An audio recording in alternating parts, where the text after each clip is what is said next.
Greetings and welcome to study IQ। My name is Prashant Dhawan और इस video में हम महान ग्रीक फिलोसोफर एरिस्टोटल के बारे में जानेंगे। सबसे पहले जानेंगे कि वो थे कौन, कहाँ से आए थे। उसके बाद उनकी थ्योरी ऑफ कॉजेशन डिस्कस करेंगे। उसके बाद एरिस्टोटल्स वर्च्यूज़, बहुत इंपॉर्टेंट पार्ट है, डिस्कस करने में मज़ा भी आएगा, बहुत कुछ इंटरेस्टिंग बातें हैं उसमें, वो भी सीखेंगे। उसके बाद जो उनके डिसएग्रीमेंट्स थे उनके गुरु प्लेटो के साथ, उनकी थ्योरी ऑफ फॉर्म को लेकर, वो भी डिस्कस करेंगे वो थे क्या। और फाइनली कोशिश करेंगे कि यूपीएससी मेंस में कोई जो क्वेश्चन आ रखा है एरिस्टोटल की फिलोसफी से रिलेटेड उसको अटेम्प्ट करे मिलकर। So let's start.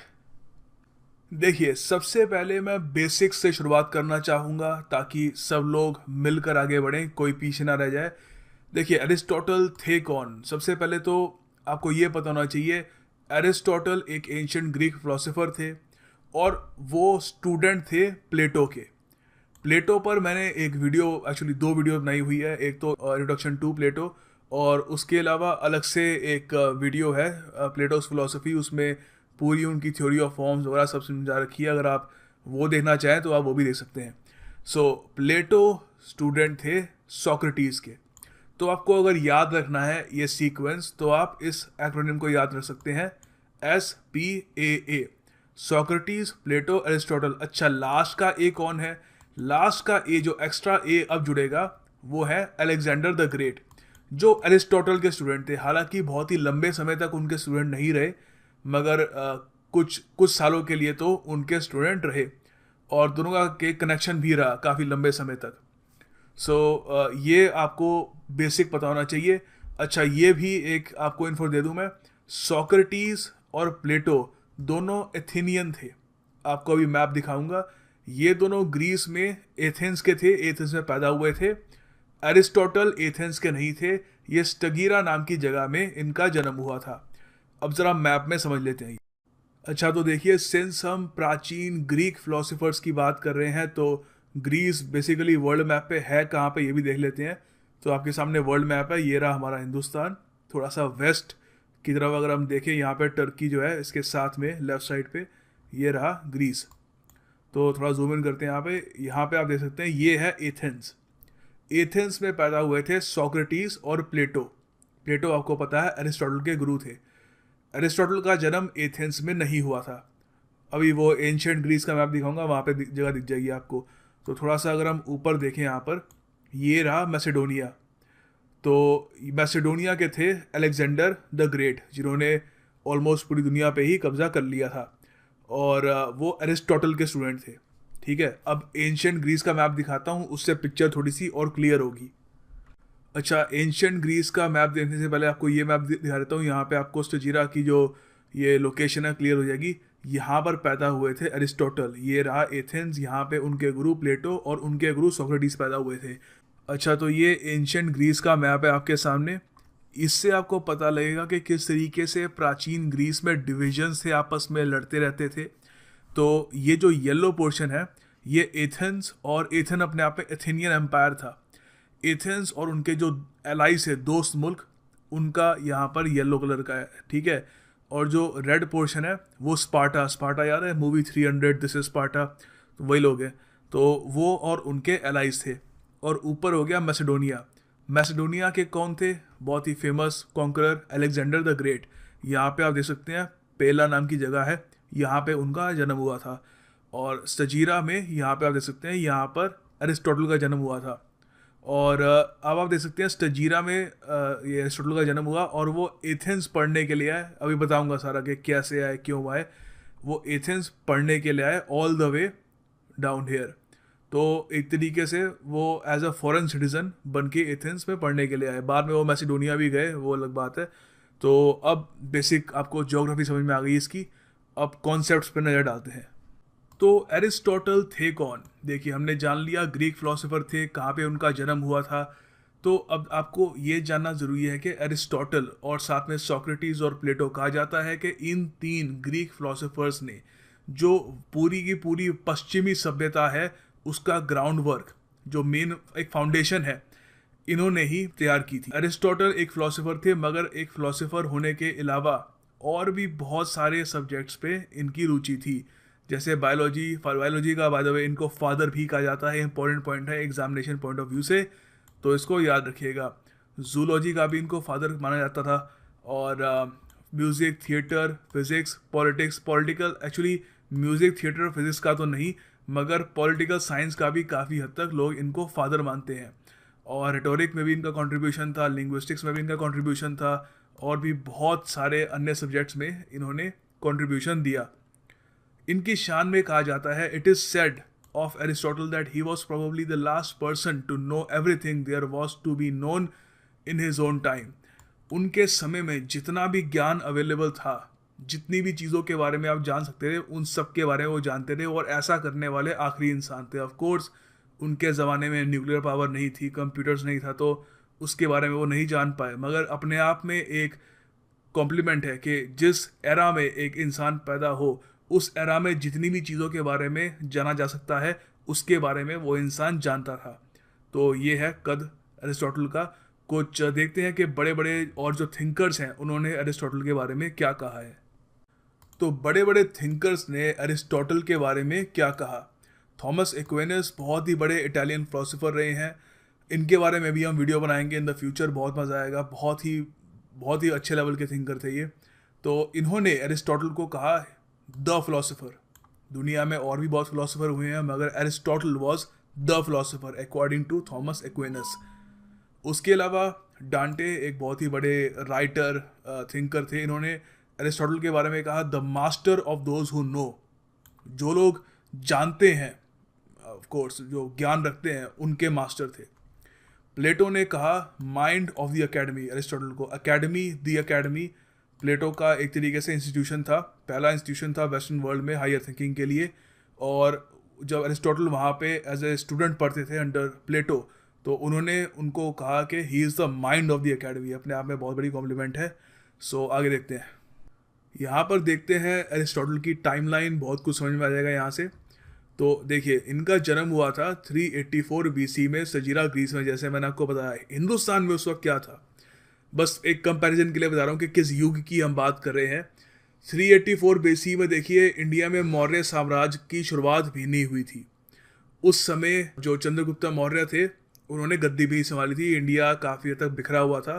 तो उस समय इनका जन्म हुआ था। जब ये 14 साल के थे, तब इनके फादर निकोमैकस की डेथ हो गई थी। ये मैं आपको क्यों बता रहा हूँ, क्योंकि देखिए, जो इनके फादर थे निकोमैकस, उन्हीं के नाम पे बाद में जब later on in his life जब एरिस्टोटल ने दूसरी बार शादी करी, तो सेकंड वाइफ से उनका जो बेटा हुआ, उनका नाम भी उन्होंने अपने फादर के नाम पे रखा था, निकोमैकस। और वो इम्पोर्टेंट इसलिए क्योंकि निकोमैकस ने एरिस्टोटल की एक किताब एडिट की, जिसको बाद में इसको नाम दिया गया था निकोमैकियन एथिक्स। तो काफ़ी इंपॉर्टेंट बुक है, इसलिए आपको पता होना चाहिए, ठीक है।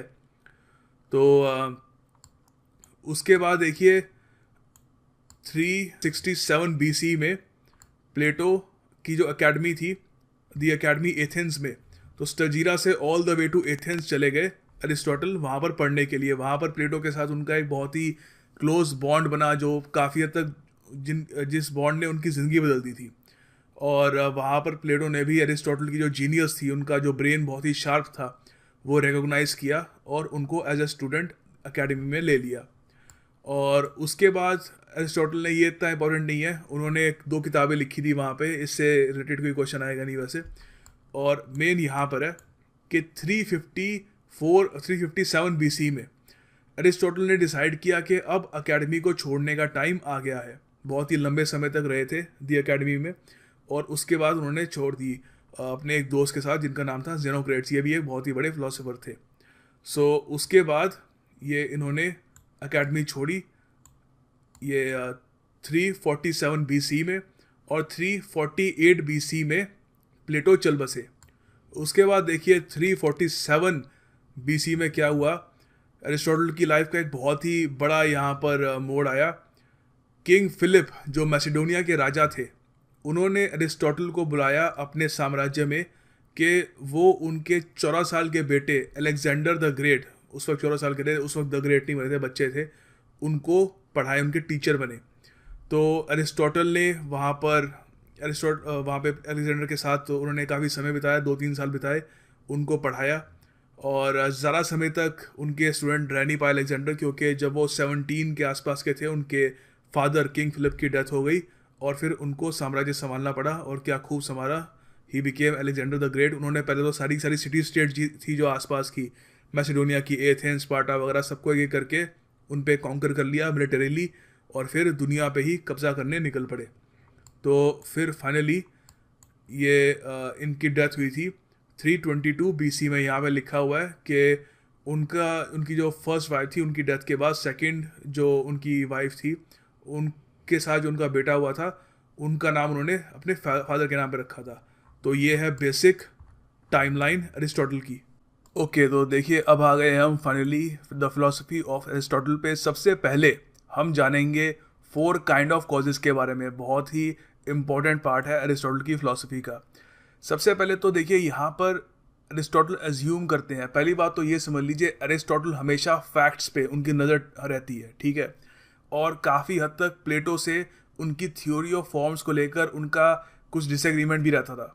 अभी उस पर पहले बाद में जाएंगे। पहले यहाँ पे ये समझ लीजिए 4 काइंड ऑफ कॉजेस में बेसिकली कोई ह्यूमन कोई चीज़ बनाता है, उसको वो कंपेयर करते हैं किसी कॉस्मिक प्रोडक्शन की चीज़ से। अब मैं आपको समझाता हूँ यहाँ पे एग्जांपल से। फॉर एग्जांपल, एक मान लीजिए कोई चेयर बनाता है कोई इंसान, तो यहाँ पे अरिस्टोटल मानते हैं कि उसकी जो प्रोडक्शन है और जो वो तैयार हो गया एज अ फाइनल प्रोडक्ट, उसके 4 कॉजेज़ होंगे। 4 कॉजेज़ कौन कौन से होंगे, ये एग्जामिनेशन पॉइंट ऑफ व्यू से काफ़ी इंपॉर्टेंट है, याद रखिएगा। पहला है मटीरियल कॉज, फिर होगा एफिशिएंट कॉज, फिर होगा फॉर्मल कॉज और फाइनल कॉज। ये मैं सिर्फ अभी थ्योरी बता रहा हूँ, अब एग्जाम्पल से समझते हैं, फिर पूरा क्लियर हो जाएगा। देखिए अरिस्टोटल की जो 4 कॉजेज की थ्योरी है, वो हमें बहुत सारे मेटाफिजिकल सवाल, जैसे मैं क्या हूँ, डॉग क्या है, दीवार क्या है, घर क्या है, ज़मीन क्या है, ये सब जो सवाल है मेटाफिजिकल सवाल, इनका जवाब ढूंढने में मदद करती है। तो यहाँ पर हम एग्जांपल लेंगे, हम स्टैचू ऑफ लिबर्टी, जो आपको पता है यूएस में है, बहुत फेमस स्टैचू है, उसको समझेंगे कि स्टैचू ऑफ लिबर्टी क्या है अरिस्टोटल के 4 कॉजेज थ्योरी से। सबसे पहली बात, मटीरियल कॉज, प्राइमरी। तो हम अरिस्टोटल कहते हैं कि यहाँ पर देखो कि वो चीज़ बनी किस चीज़ से है। तो स्टैचू ऑफ लिबर्टी बनी है कॉपर आयरन से, और भी बहुत सारी चीज़ें होंगी, तो मेनली ये हो गया। उसके अलावा सेकंड आता है एफिशिएंट कॉज, कि ये चीज़ एग्जिस्टेंस में, वजूद में आई कैसे, किस चीज़ ने इसको धकेला वजूद में आने को। सीधी सी बात है, कंस्ट्रक्शन वर्कर्स, और भी चीज़ होगी क्रेन वगैरह, पर मेनली कंस्ट्रक्शन वर्कर्स। फाइनली नहीं सॉरी, उसके बाद आता है फॉर्मल कॉज। क्या है, यहाँ पर प्लेटोनिक फॉर्म की बात नहीं कर रहे, अरिस्टोटेलियन फॉर्म की बात चल रही है यहाँ पे, कि वो एसेंस क्या है उस चीज़ की, कि वो जब बन जाती है तो वो करती क्या है, उसका काम क्या होगा जब वो फ्लरिश करेगी। तो यहाँ पर सीधी सी बात है, स्टैचू ऑफ लिबर्टी की इमेज आ जाएगी यहाँ पर, यही करेगी ये, यहाँ पे खड़े रहना। फाइनली उसका पर्पस क्या है, कि वो आई क्यों है एग्जिस्टेंस में, purpose of what that thing, what it exist for. तो यहाँ पर स्टैचू ऑफ लिबर्टी है टू सेलिब्रेट फ्रीडम। फ्रांस ने अमेरिका को गिफ्ट दी थी टू सेलिब्रेट अमेरिकाज फ्रीडम। तो ये अब हमने समझ लिया यहाँ से कि स्टैचू ऑफ लिबर्टी क्या है अरिस्टोटल की 4 कॉज थ्योरी से। आगे थोड़ी और एक्सरसाइज करते हैं इससे, थोड़ा और हमें जो डीप सवाल होते हैं ज़िंदगी के, उनको आंसर करने में भी मदद मिलेगी उससे।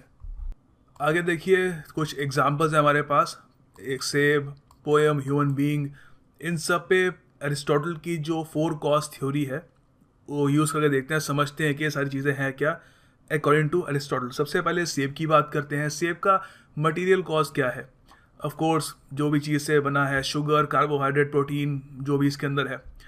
उसके बाद आता है इसका एफिशिएंट कॉज, कि ये एग्जिस्टेंस में आया कैसे, वजूद में कैसे आया, ये पेड़ से गिरा नीचे वजूद में आया। उसके बाद फॉर्मल कॉज, कि ये इसकी एसेंस क्या है, ये क्या बनना चाहता है, फ्लरिश क्या करना चाहता है, ये फ्लरिश करके क्या बनना चाहता है। तो सीधी सी बात है, ये चाहता है कि इसके जो बीज हैं ये भी धरती के अंदर जाएं और ये भी एक पेड़ बने, जिस पेड़ से वो आया था, एक सेब का पेड़ बने। ऑलराइट, फाइनली इसकी जो फाइनल कॉज है वो क्या है, शायद ये है कि वो जो पेड़ बने उससे और सेब निकले और वो फिर जाके और पेड़ उगाए।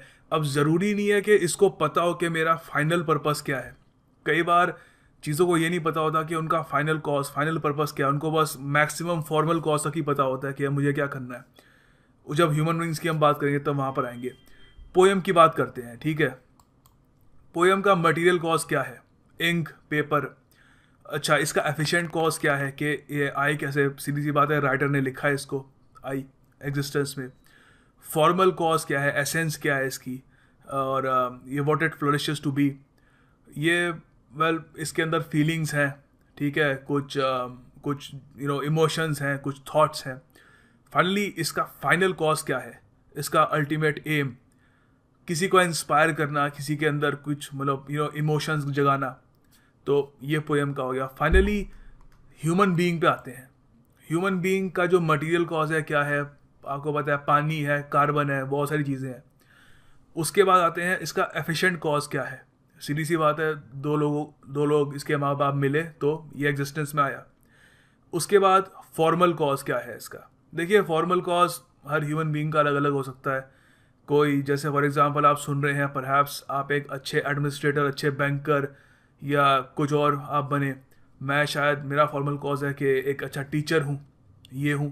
तो ये जैसे पेड़ होते हैं, ठीक है, सेब का पेड़ अलग होता है, फिर नीम का पेड़ अलग होता है। पेड़ हैं मगर उनके जो फॉर्म्स हैं वो अलग अलग हैं। तो यहाँ पे हम थोड़ा इससे समझ सकते हैं। फिर फाइनली कि उसका फाइनल पर्पस क्या है? फाइनल पर्पस शायद उसका है कि आगे जाकर एडल्टहुड में वो भी एक पार्टनर ढूंढे और आगे जाकर अपनी जनरेशन को आगे बढ़ाए। या फिर चलो, ये तो काफ़ी ऑब्जेक्टिव ही हो गया। कोई अगर इसमें आप रिलीजियस भी डाल सकते हो। कोई रिलीजियस ही हो गया तो आप ये कह सकते हो वो एक अच्छा इंसान बन के उसको जन्नत या हेवन मिले उसको, ठीक है। या हिंदू फिलोसफी में आप कह लो वो जो रीबर्थ का साइकिल है उसे टूट के उसको मोक्ष मिल जाए। या फिर आप एथियस्ट हो तो भी आप कह सकते हो कि वो बेसिकली कुछ कंट्रीब्यूशन करके जाए ह्यूमैनिटी की तरफ। तो बहुत तरीके हैं। तो कल को कोई फिलोसोफर आपसे पूछता है कि आप क्या हो, तो आप कह सकते हो हाँ, हम 4 पार्ट्स में इसको डिवाइड करते हैं। मटेरियल कॉज क्या है मेरा एफिशिएंट कॉज क्या है, मैं फॉर्मल कॉज क्या है मेरा, और फाइनल कॉज क्या है। तो ये बेसिकली चीज़ों को समझने का तरीका था अकॉर्डिंग टू अरिस्टोटल। अच्छा, देखिए, जो भी हमने अब तक पढ़ा है उसको हम यूज़ कैसे कर सकते हैं ये भी देखते हैं कि खुद को जानने के लिए कैसे यूज़ कर सकते हैं। तो अगर हमको जानना है कि हम क्या हैं, तो क्या हम हमारा मटेरियल कॉज है कि जिस चीज़ से हम बने हैं? वेल एक्चुअली नहीं, क्योंकि जब से आप पैदा हुए हैं तब से आप बदल रहे हैं। जब आप पैदा हुए थे, आप बहुत छोटे थे, आपके बाल अलग थे, दांत अलग थे, स्किन अलग थी, आपकी हड्डियाँ बड़ी हो चुकी हैं, शक्ल बदल चुकी है। और आज से 20-25 साल बाद अगेन आपके बाल बदल जाएंगे, आपकी जो स्किन है वो बदल जाएगी, दांत वगैरह काफ़ी चेंजेस आएंगे। तो मगर फिर भी आप ही रहेंगे। जो आपकी इंडिविजुअलिटी है वो तो नहीं बदलेगी ना, वो आप ही रहोगे। सो मटेरियल कॉज आपको डिफाइन नहीं करता। सेकेंडली, एफिशिएंट कॉज, अगर कोई एक इंडिविजुअल है, वो जहाँ से आया है, उसके पेरेंट्स जो है वो नहीं रहते, तो तब भी वो आदमी तो वही रहेगा। इंडिविजुअल जो उसकी इंडिविजुअलिटी है वो तो कहीं नहीं जाती। सो अगेन, एफिशिएंट कॉज भी उसको डिफाइन नहीं करता। फाइनली, फॉर्मल कॉज और फाइनल कॉज, क्या आप रहोगे? अगर मैं आपसे, आपका जो अभी आपका एम्बिशन है, फॉर एग्जांपल एक गवर्नमेंट जॉब पाने का, या फिर जो भी है, एक बिजनेसमैन बनने का, जो भी है, अगर मैं वो आपसे निकाल लूँ तो क्या आप रहोगे? या फाइनली, जो आपका ये पर्पस है जिसके लिए आप जीते हो, जो भी आप, अगर रिलीजियस आदमी हो, जो भी आप एथियस्ट हो, आप ये मानते हो मैं मरने से पहले किसी के लिए अच्छा करना चाहता हूँ या मुझे जन्नत नसीब करनी है, जो भी है वो भी मैं निकाल लेता हूँ, क्या आप रहते हो? तब थोड़ी दिक्कत आएगी। तब आप, मतलब what it means to be you know तो आप क्या हो? तो आप नहीं रहोगे वो सब चीज़ें मैं निकाल लूँगा। तो यहाँ इसी वजह से, because of the theory of 4 causes, Aristotle ने मटीरियलिज्म को रिजेक्ट कर दिया। ये कंक्लूजन पे हम आते हैं। तो मटीरियलिज्म को काफ़ी हद तक उन्होंने रिजेक्ट कर दिया, क्योंकि अगर हम एक मछली को भी देखें तो मछली नहीं है कि वो किस चीज़ से बनी है। मछली है कि वो करती क्या है, वो एंड गोल क्या है उसका, वो चीज़ उसको मछली बनाती है। सो ये तरीका था अरिस्टोटल का दुनिया को देखने का। देखिए, अब बात करते हैं अरिस्टोटल के गोल्डन मीन के बारे में। एक बहुत ही इंपॉर्टेंट पार्ट है उनकी फिलॉसफी का।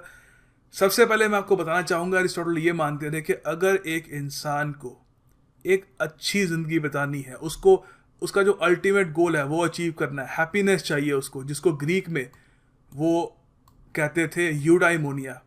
अगर उसे यूडाइमोनिया को अचीव करना है तो उसको एक वर्चुअस ज़िंदगी बितानी होगी, एक ऐसी ज़िंदगी जहाँ पर वो वर्च्यूज़ पे फोकस करे। वर्च्यूज़ की हिंदी होती है गुण या अच्छाइयाँ। अब आप पूछेंगे कौन से ऐसे गुण होने चाहिए जिससे वो यूडाइमोनिया तक पहुँच सके। अभी उसकी लिस्ट दिखाता हूँ आपको। तो सबसे पहले आपको ये पता होना चाहिए एग्जामिनेशन पॉइंट ऑफ व्यू से कि एरिस्टोटल का जो गोल्डन मीन है ये हमको मिलता है उनकी किताब निकोमाकियन एथिक्स से। अब आपको याद आएगा वीडियो की स्टार्टिंग में मैंने आपको बताया था कि एरिस्टोटल के जो पिता थे उनका नाम था निकोमैकस।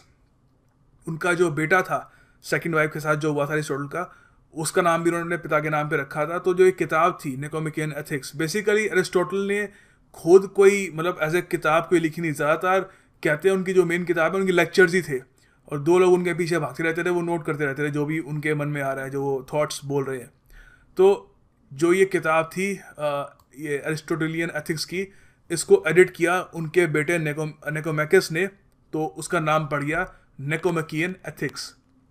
अच्छा, तो अब बात करते हैं कि किस तरीके से हम आम इंसान यूडाइमोनिया को अचीव कर सकते हैं।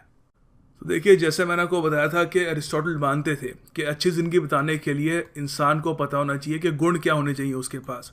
मगर एरिस्टोटल ये भी जानते थे कि कभी कभी हमको ये समझ नहीं आता कि वो गुण ज़्यादा तो नहीं हो रहे, मतलब उसको हम एक्सेस पे तो नहीं ले जा रहे, या फिर गुण ज़्यादा नहीं हो रहे, गुण ज़्यादा हो तो अच्छी बात है मगर उसकी गलत दिशा पे तो नहीं जा रहे हम, या फिर उन गुणों को हम छू भी नहीं पा रहे, बहुत ही दूर है हम उनसे। तो उसके लिए उन्होंने गोल्डन मीन तैयार किया, मध्यम मार्ग। तो यहाँ पर आप सबसे पहला वर्च्यू देखते हैं, करेज। ठीक है, बहादुरी। कोई भी कहेगा कि अच्छा गुण है, आदमी को करेजियस होना चाहिए। मगर चलिए पहले करेजियस का आपको एग्जांपल देता हूँ। एक इंसान है, वो अपनी बाइक पे बैठा है, उसके सामने चोरी होती है, किसी लेडी का कोई बैग कोई चोर उठा के भाग जाता है। वो अपनी बाइक के पीछे उस चोर का पीछा करता है और उस चोर को पकड़ लेता है, करेज। अब रैशनेस क्या हो गई कि कोई चोर नहीं है, कोई कुछ नहीं है, ऐसे ही वो हाईवे पे थोड़ा उसका मन कर रहा है कि स्पीड बढ़ा लूँ, बिना वजह फुल स्पीड पे बाइक भगा रहा है, खुद की जान जोखिम में डाल रहा है और सामने वाले को भी रिस्क में डाल रहा है। ठीक है, ये हो गया रैशनेस, ये होता है एक वाइस। डेफिशिएंसी क्या होगी, कवर्डिस। जैसे कभी बाइक पे बैठा ही नहीं, पता नहीं भैया मुझे नहीं पता कुछ हो जाएगा वगैरह, तो ये डेफिशिएंसी हो गई। तो हमें कहाँ होना चाहिए, एक मध्यम मार्ग में। ठीक है, वैसे ही उन्होंने बहुत सारे एग्जाम्पल दिए। इसका देखिए एक और एग्जाम्पल लेते हैं, मॉडेस्टी। आपकी कोई तारीफ करता है, आप करें अरे नहीं नहीं ऐसी बात नहीं है, मॉडेस्ट हो आप ज़्यादा चढ़ नहीं रहे, चने के झाड़ पर नहीं चढ़ रहे। अब इसका एक्सेस क्या होगा, ठीक है, शाइनेस, कि वो क्या सर आप तो बहुत ही बढ़िया इंसान हो, नहीं नहीं मैं नहीं हूँ, और बिल्कुल आप शाई हो जाओ, आपका मुंह लाल हो जाए, बिल्कुल बात करना बंद कर दो, वो मतलब आप पूरा फिर भाग जाओ वहाँ से। तो ये तो एक्सेस हो गया।